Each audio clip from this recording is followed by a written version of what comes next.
नमस्कार, on the स्पटमा स्वागत छ। म रिया भण्डारी। कोरोना संक्रमणकोबाट बस्नको लागि अहिले विश्व बजारमा खोप र औषधि नबनिसकेको अवस्थामा अहिले सबै अस्पतालमा आफ्नै हिसाबले विभिन्न प्रविधिबाट उपचार गरिँदै आएको छ। संक्रमितको उपचारमा प्राकृतिक चिकित्सा पनि प्रयोग गरिएको छ, आयुर्वेद चिकित्सा पनि प्रयोग गरिएको छ, त्यसैगरी अन्य आधुनिक चिकित्साबाट पनि उपचार भइरहेको छ। र त्यसै क्रममा नेपालमा भने सबैभन्दा एकदमै आकर्षणको विषय बनेको आयुर्वेद चिकित्साबाट कोरोना संक्रमितहरू छिटो निको हुँदै आएका छन्। र कीर्तिपुर आयुर्वेद चिकित्सालय, कीर्तिपुर आयुर्वेद अस्पतालमा सबैभन्दा बढी बिरामीहरू राखिएको छ र त्यहाँ छिटोभन्दा छिटो बिरामीहरू अहिलेसम्म अन्य अस्पतालको तुलनामा धेरै बिरामीहरू छिटै निको हुने गरेका छन्। 7 दिनमै कोरोनाको नेगेटिभ रिपोर्ट आएर कीर्तिपुर आयुर्वेद अस्पतालबाट अधिकांश बिरामीको 7 दिनमै नेगेटिभ रिपोर्ट आएपछि उनीहरू डिस्चार्ज हुने गरेका छन्। र कीर्तिपुर आयुर्वेद अस्पतालमा कोरोना संक्रमितको उपचार कसरी गरिन्छ र त्यहाँ संक्रमितहरू कति छन् र त्यहाँको अवस्था के छ, यो विषयमा कुराकानी गर्नको लागि आज हामीसँग अन द स्पटमा डाक्टर निर्मल भुसाल हुनुहुन्छ। कीर्तिपुर आयुर्वेद अस्पतालका विशेषज्ञ निर्मल भुसाल, स्वागत छ। धन्यवाद, नमस्कार। अहिले चाहिँ कति जति बिरामी छन् र कीर्तिपुर आयुर्वेद अस्पतालको अवस्था के छ बताइदिनुहोस्। आजको मितिसम्म हेर्दाखेरि अहिलेसम्म टोटल एडमिसन भएका बिरामीहरू 430 एराउन्डमा भइसक्यो हाम्रो अस्पतालमा। र यो 430 बिरामीमध्ये उपस्थित आजको सङ्ख्या 200 भन्दा माथि 202 जना बिरामीहरू र आउने क्रम जारी नै छ। 202 जना बिरामी अहिले अस्पतालमा आजको डेटमा हुनुहुन्छ। र यो बिचमा हामीले 217 जना पेसेन्टहरू डिस्चार्ज गऱ्यौँ। जुन डिस्चार्ज गर्नेमा धेरै जसो चाहिँ 7 दिनमा हामीले त्यहाँ हस्पिटलमा भर्ना भएको 7 दिनमा हामी जो कोभिडको टेस्टिङ गर्छौँ, जुन PCR टेस्ट गर्छौँ र त्यो टेस्टको रिपोर्ट नेगेटिभ आएपछि हामीले प्रायः जसो डिस्चार्ज गर्छौँ। र केही बिरामीहरू अधिकांश अलमोस्ट 85 देखि 90% बिरामी 7 दिनमै नेगेटिभ हुनुभएको छ। र केही बिरामीहरूमा 7 दिनभन्दा बढी दिन 14 दिन पनि लागेको अवस्था चाहिँ छ। तर बिरामीको रिकभरी रेट चाहिँ अत्यन्तै राम्रो देखिएको छ।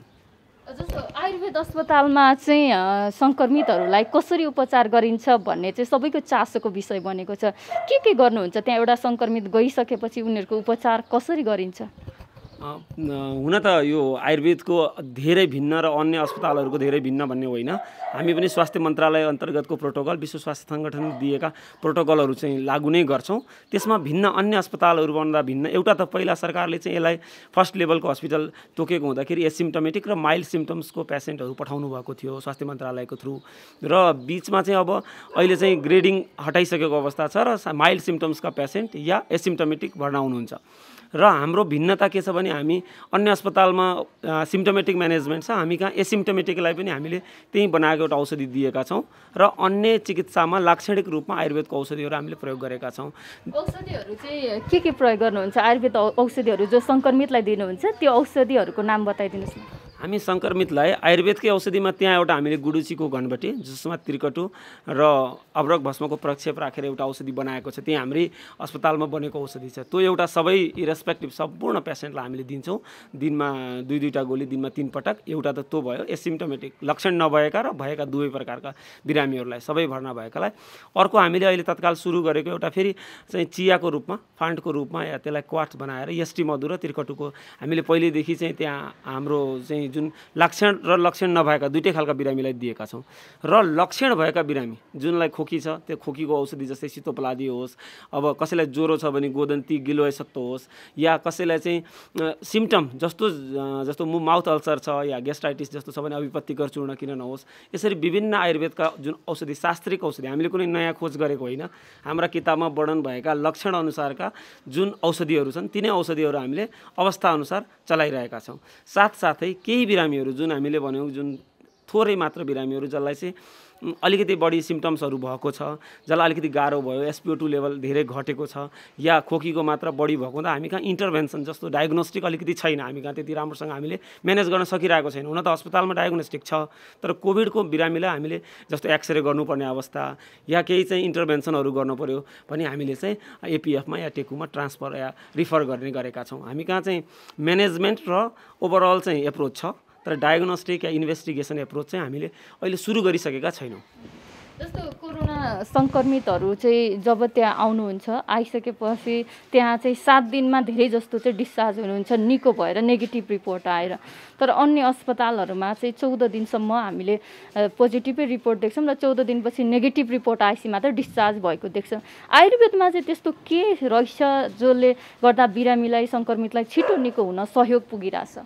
यसमा ठ्याक्कै अरू अस्पतालले 14 दिनमै गर्नुभएको छ कि 7 दिनमा गर्नुभएको छ, त्यो आफ्नो आफ्नो डाटा होला हरेक अस्पतालको, त्यसमा म कुनै टिका टिप्पणी गर्दिनँ। तर हाम्रो अस्पतालमा हामीले चाहिँ स्वास्थ्यको ओभरअल एस्पेक्टलाई हेर्छौँ। कुनै शारीरिक समस्यालाई, मानसिक समस्या, सामाजिक समस्या र भौतिक सम्पूर्ण परिवेशलाई जोड्ने कोसिस गर्छौँ। मनोपरामर्श दिन्छौँ, हरेक बिरामीको काउन्सिलिङ गर्छौँ र मनोरञ्जनात्मक कार्यक्रमहरू गर्छौँ। योग, प्राणायाम, ध्यानका चाहिँ टिप्सहरू दिन्छौँ हरेक बिरामीलाई। सकेसम्म चाहिँ हामीले डेमोन्स्ट्रेसन देखाउँछौँ र कतिपय बिरामीहरूलाई चाहिँ हामीले चाहिँ औषधिहरू जुन आहार विहार डाइटरी चेन्जेस पनि छ, जस्तो आवश्यकता अनुसार जाउलो खुवाउने कि खाना सामान्य खाना दिने, त्यसरी चेन्जेस गरेर ओभरअल एस्पेक्टलाई चाहिँ कोसिस गर्दाखेरि छिटो रिकभरी भएको हुनसक्छ। त्यो एउटा औषधिले मात्रै भन्दा पनि परिवेश र त्यही माथि चाहिँ कीर्तिपुरको परिवेश, स्वच्छ हावापानी, खुल्ला ठाउँ र कन्जस्टेड नभएको हुँदाखेरि चाहिँ बिरामीहरू पनि हाम्रो न्यू आइसोलेसन सेन्टर, आफ्नै अस्पतालभन्दा जुन हामीले बनाएको अहिले आइसोलेसन सेन्टर अझ खुल्ला र पेसेन्टहरू प्रशस्त घुम्न फिर्न मिल्ने, छतमा जान मिल्ने, बाहिर हिँड्न मिल्ने गर्दाखेरि त्यो हुनसक्छ कि त्यसले पनि उहाँहरूलाई छिटो रिकभरी गरेको हुनसक्छ। ओभरअल औषधि त एउटा छँदैछ, औषधि सँगै विभिन्न परिवेशहरू जुन जुडेका छन् त्यसले गर्दाखेरि चाहिँ बिरामीको रिकभरी छिटो भएको हुनसक्छ।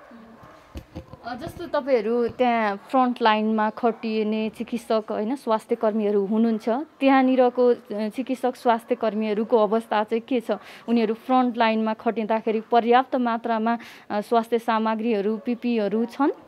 त्यस्तो अहिलेसम्म अभाव भन्ने हामीलाई अनुभव भएन। अहिलेसम्म हामीलाई आवश्यकता अनुसार अभावको फिलिङ त भएको छैन।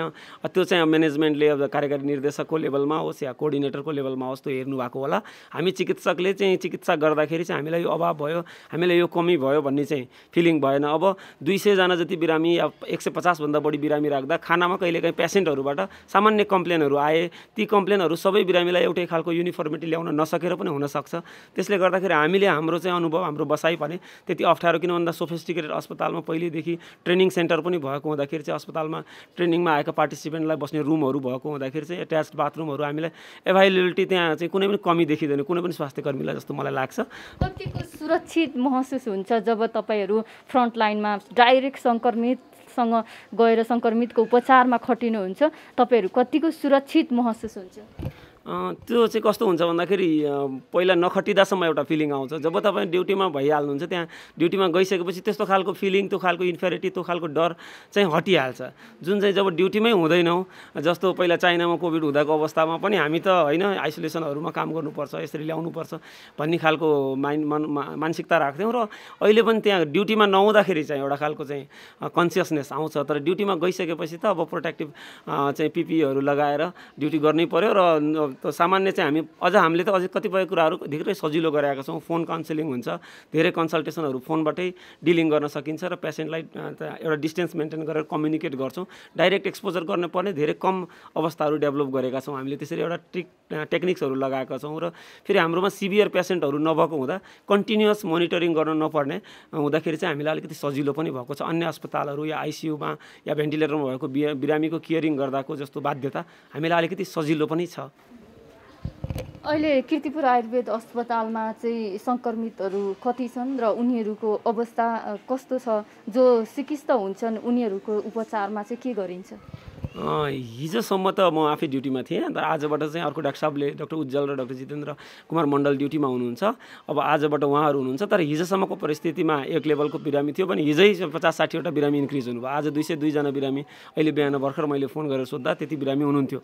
र चाहिँ हाम्रो अनुभवमा बिरामीहरूमा विभिन्न लक्षणहरू देखिएका छन्। कसैलाई खोकी लाग्ने, ज्वरो आउने, खाना नरुच्ने, मुखमा घाउ हुने, नाकको गन्ध नआउने, नाकबाट गन्ध थाहा नपाउने, यस्ता विभिन्न, कसैलाई चाहिँ डायरिया अतिसार हुने, जुन पखाला लाग्ने, यस्ता सामान्य लक्षणहरू छन्।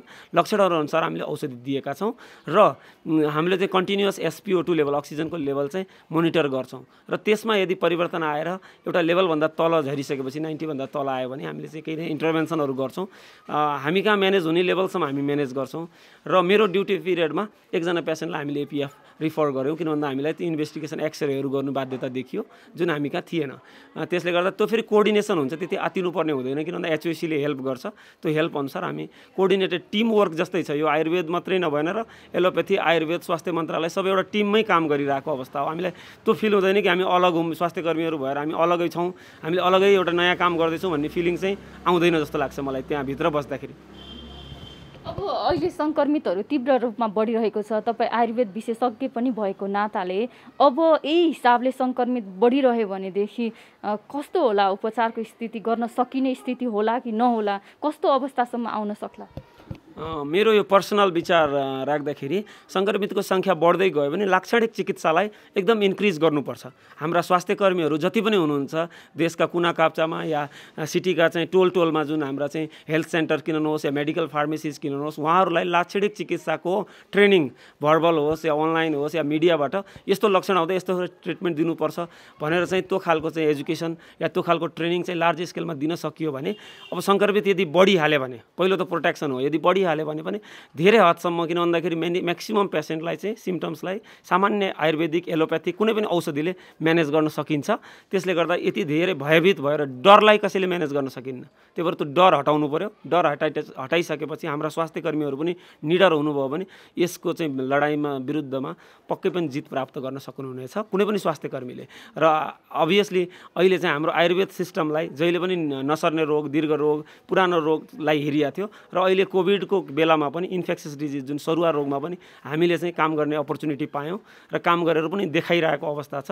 प्राकृतिक चिकित्साका साथीहरूले पनि काम गर्नुभएको छ र आयुर्वेदका साथीहरू देशका हरेक कुना काप्चामा स्वास्थ्य कर्मीहरू चाहिँ खटिनु भएको छ। पहिला क्वारेन्टाइन सेन्टर्समा गएर औषधि बाँड्नु भयो, फेरि आइसोलेसनमा पनि काम गर्नुभएको छ। यो कीर्तिपुर हामीले मात्रै होइन सबैले गरिरहनु भएको छ र यो अपर्च्युनिटी अलिकति बढी स्वास्थ्य मन्त्रालयले अलिकति चाहिँ स्टेक होल्डर्सहरूले अलिकति इम्फेसिस दिने हो भने यसको लडाइँमा चाहिँ सम्पूर्ण स्वास्थ्य कर्मीहरू एकजुट भएर लागियो भने चाहिँ जित्न सकिन्छ जस्तो लाग्छ मलाई।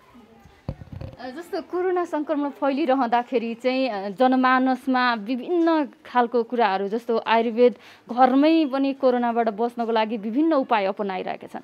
कतिले बेसार पानी खाइरहेका छन्, कतिले विभिन्न जडीबुटीहरू, विभिन्न खानेकुराका मात्राहरू बढाइरहेका छन्। र तपाईँ एउटा आयुर्वेद विशेषज्ञको नाताले जो कोरोना सङ्क्रमणबाट बस्न चाहन्छन्, बस्न खोजिरहेका छन्, उनीहरूलाई के सुझाव दिनुहुन्छ? उनीहरूले आफ्नो खानपानमा कसरी ध्यान दिनुपर्छ? यसमा चाहिँ विशेष त के छ भन्दाखेरि अतिरञ्जित समाचारको पछाडि नलागौँ। यो खाँदैमा यसले 100% हुन्छ भन्ने कुनै कुरा छैन। सन्तुलित आहार जसमा षड्रस, हामी खानामा चाहिँ मधुर, अम्ल, लवण, कटु, तिक्त, कसाय भन्छौँ, 6वटै प्रकारका डिफ्रेन्ट टेस्ट भनेको ब्यालेन्स डाइट चाहिँ खानु पर्यो र दैनिक दिनचर्या राम्रो हुनु पर्यो। दैनिक दिनचर्यामा बिहान उठ्ने, राति सुत्ने एउटा सेड्युल हुन्छ, दिवा सोपन नगर्ने। त्यस्तै व्याधि क्षमता या इम्युनिटी घटाउने मुख्य कारण भनेको हाम्रो मदिरा सेवन या मदिराको सेवन, रक्सीको सेवन पटक्कै गर्नु भएन। रक्सीको सेवन नगर्ने र सामान्य आहार विहार उपयुक्त फलो गर्ने। सँगै हाम्रो किचन भनेको मिनी फार्मेसी हो, एउटा चाहिँ औषधालय जस्तै हो। त्यहाँ भएका चाहिँ मसलाहरूको भरपुर प्रयोग गरौँ, त्यसमा कुनै डराउनु पर्दैन। तर त्यहाँबाट अगाडि आएपछि हाम्रो करेसाबारी नजिकै हुने जडीबुटीहरू, तुलसी किन नहोस् या ब्राह्मी किन नहोस् या घोडेटाप्रो जुन हामी ब्राह्मी भन्छौँ या गुर्जो किन नहोस्, अश्वगन्धा, यस्ता जडीबुटीहरूको पनि प्रयोग गर्न सकिन्छ। त्यसपछि आउँछ आयुर्वेदिक औषधिहरू जुन रेडिली एभाइलेबल छन्, सितोपलादी, यस्ता विभिन्न औषधिहरू। ती औषधिहरूको प्रयोग लक्षण आयो भने स्वास्थ्य कर्मीको सल्लाहमा मात्रै गरौँ। औषधिको प्रयोग स्वास्थ्य कर्मीको सल्लाहमा गरौँ। सामान्य जडीबुटीको प्रयोग एउटा चाहिँ लो डोजमा चाहिँ पक्कै गर्न सकिन्छ। तर गुर्जो मात्रै खाने भनेर प्रशस्त मात्रामा ल्याएर फ्रेस गुर्जोको जुस बनाएर खाँदा कहिलेकाहीँ समस्याहरू आउँछन्। त्यस्तै बेसारको कुराहरू आइरहेछ, बेसार कम्प्लिकेसन आउँछ। सामान्य लो डोजको खाएको बेसारले केही गर्दैन। हजुर हामीले बच्चादेखि खाएको र वर्षौँसम्म खान्छौँ, तर बेसार मात्रै खाने चाहिँ अरू कुरै नखाने, बिहानदेखि साँझ खाने, गर्मी ठाउँमा खाँदाखेरि कहिलेकाहीँ चाहिँ शरीरमा चाहिँ अलिक गर्मी बढी हुनसक्छ। तर ती चाहिँ सामान्य समस्याहरू चाहिँ शरीरले आफै थाहा पाउँछ र तुरुन्तै कन्ट्रोल पनि गर्छ। त्यही भएर डराउनु पर्दैन। कुनै पनि यी चाहिँ जडीबुटीहरूले त्यति सुरु कम्प्लिकेसन आउने होइन। कुनैले ब्लड प्रेसर घटाउला भन्ने चाहिँ खालका चाहिँ यस्ता खालका म्यासेजहरू चाहिँ पछाडि लाग्नु पर्दैन। अतिरञ्जित म्यासेजहरू हुन्, यस्ता चाहिँ समाचारको पछाडि लाग्नु पर्दैन। सदुपयोग गर्नुहोस्, तर औषधिको प्रयोग गर्दा स्वास्थ्य कर्मी, आयुर्वेद चिकित्सक, आयुर्वेद स्वास्थ्य कर्मी या अन्य जानकारहरूसँग कमसेकम चाहिँ आयुर्वेदको स्वास्थ्य कर्मीको नजिक भएर सल्लाह लिनुहोस् र त्यो सल्लाहबाट मात्रै अगाडि चाहिँ बढ्नुहोस् भन्ने सल्लाह दिन्छु। बेसारको कुरामा चाहिँ एउटा फेरि जोड्न चाहे। बेसार पानी चाहिँ एकदमै चर्चित पनि भएको थियो। बेसारले चाहिँ तपाईँले अघि भन्नुभयो गर्मी ठाउँको मान्छेले धेरै नखानुहोस् भनेर। बेसारले चाहिँ साँच्चै नै इम्युनिटी बढाउने हो? यो अलिकता बेसारको बारेमा प्रश्न पारिदिनुहोस् न। बेसारलाई आयुर्वेदमा विभिन्न शास्त्रहरूमा विभिन्न वर्णन पाइएको छ है। तर मैले अघि गर्मी ठाउँ भन्न खोजेँ, किनभने बेसार विशेषतः कफवात शामक भन्छौँ हामी त्रिदोषले बनेको शरीरमा। तर बेसारले पित्तवर्धक पनि होइन त्यति, तर पित्त रेचक हो। यसले चाहिँ पित्तको चाहिँ दुष्टि चाहिँ निकालेर फाल्छ भनेपछि यो त्रिदोषमै काम गर्न सकिन्छ। उचित मात्रामा खायो भने कुनै पनि ठाउँ गर्मी जाडो कुनै पनि ठाउँमा समस्या गर्दैन। र यो बेसारको एउटा चाहिँ स्पेसल क्राइटेरिया जस्तो इम्युनिटीको त एउटा पाटो छ जुन अनुसन्धान भइरहेछ, आधुनिक वैज्ञानिकहरूले गरिरहनु भएको छ। र शास्त्रले दिएको रेफरेन्समा बेसारलाई कृमिघ्न भन्छ। कृमिघ्न भनेको कीटाणुनाशक हो। विषग्न पनि भन्छ, विषलाई नाश गर्ने। र एन्टिसेप्टिक प्रपर्टी जुन आजकल मोडर्न साइन्सले रिसर्च गर्यो, यो हजारौँ वर्ष पहिला विषग्न भनिदिएको छ, त्यो विष या कृमिघ्न त्यही एन्टिसेप्टिक हो नि आज हामीले गरेको खोज। त्यसले गर्दा बेसार सेवनमा चाहिँ डराउनु पर्छ मलाई कतै लाग्दैन। र यो मात्राको कुरा, मात्रा त उचित आहार, खाना पनि उचित मात्रामा खायो भने त आहार हुन्छ होइन। धेरै मात्रामा खायो भने त चाहिँ medicine at low dose medicine at high dose can be poison and drug at low dose can be medicine होइन। त्यो हो नि त। त्यस्तै पथ्य सदी गदार्तस्य किम औषध निशे भने, पथ्य असति गदार्तस्य किम औषध निशे भने संस्कृतमा एउटा श्लोक छ। त्यसको अर्थ उचित आहार गर्नुभयो भने कुनै पनि औषधिको आवश्यकता पर्दैन, र उचित खाना खानु भएन भने कुनै पनि औषधिले काम गर्दैन। बेसार पानीले जस कोरोना सङ्क्रमणबाट केही हदसम्म बचाउँछ भनेर त बुझ्न सकियो नि त होइन। मान्छेहरूले विभिन्न चर्चा गरिरहेछन्, विभिन्न यसको आलोचना भइरहेछन् त। अनि जुन चिजले हजुरलाई एउटा चाहिँ मनमा सन्तुष्टि दिन्छ र जुनले चाहिँ आत्मबल बढाउँछ, त्यो चिज गर्दा कुनै हानि छैन। किनभने त्यसले चाहिँ कमसेकम मान्छेलाई एउटा आत्मबल गराएको छ। तर त्यो आत्मबल लिएर दुस्साहस गर्ने चाहिँ होइन।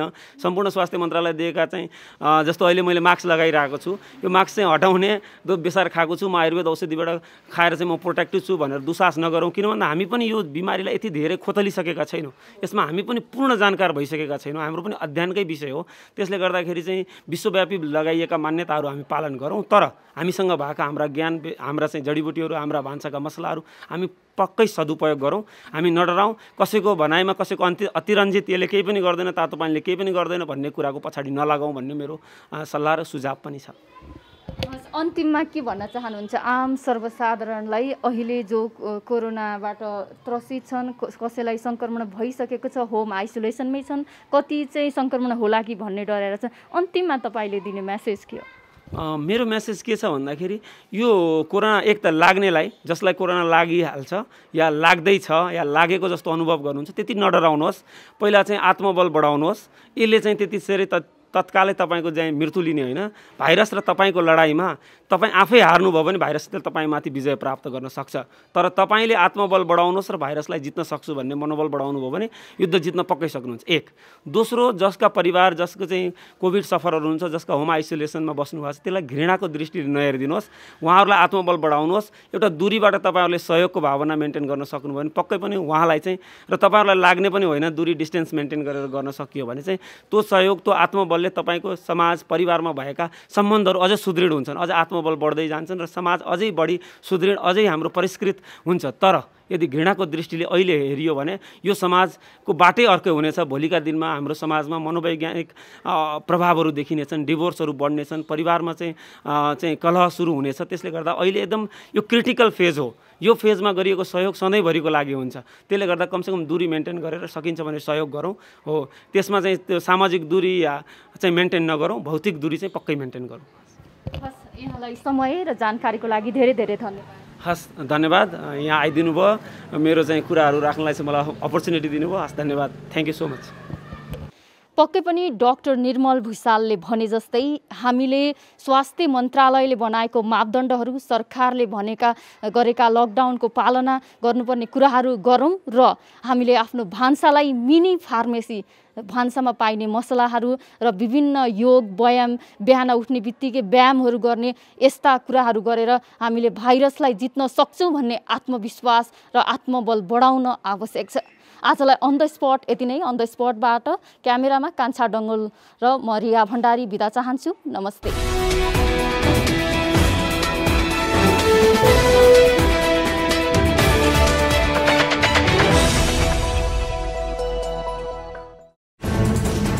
कोरोनाले सृजना गरेको सङ्कटमा पल पलका न्यूज अपडेट र हर क्षेत्रको कभरेजका लागि न्यूज 24 नेपाल युट्युब च्यानललाई सब्स्क्राइब गर्नुहोला।